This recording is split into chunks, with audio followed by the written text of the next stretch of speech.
বাংলা বছরের শেষ দিন হলো চৈত্র সংক্রান্তি, আর সেই দিনই পালন হয় চড়ক পুজো।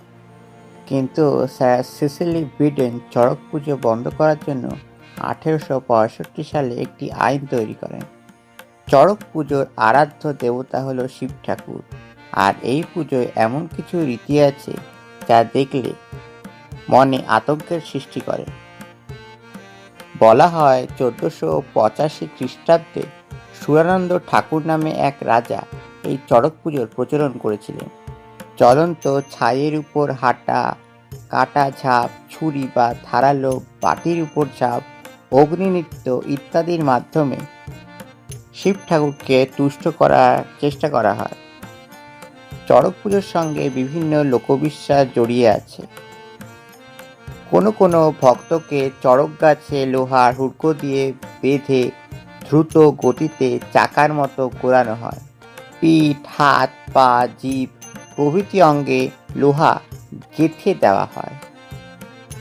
এইরকম ধর্মচারণ নাকি ব্রিটিশদের চোখে নৃশংস বলে মনে হতো। শ্বেতাঙ্গ সমাজ এই প্রথার বিরোধিতা শুরু করে। সেই জন্য বিডন সাহেব আইন জারি করে চড়ক উৎসবের উপর নিষেধাজ্ঞা জারি করে। শিব ভক্তদের দমিয়ে রাখা গেল না। এই উৎসব আত্মত্যাগ ও সহিষ্ণুতার প্রতীক তাদের কাছে। এই আইনের প্রতিবাদ করেছিল ব্রিটিশ বিরোধী তরুণ সমাজ। এখন অনেক স্থানে চিরাচরিত প্রথায় চড়ক উৎসব পালন করা হয়।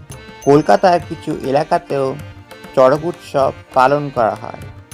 তার মধ্যে উল্লেখযোগ্য হল বিডন স্ট্রিট। যেই বিডন সাহেব চড়ক উৎসব বন্ধ করতে চেয়েছিল, তার নামাঙ্কিত রাস্তাতেই চলছে চড়ক উৎসব। ইতিহাসের নির্মম পরিহাস।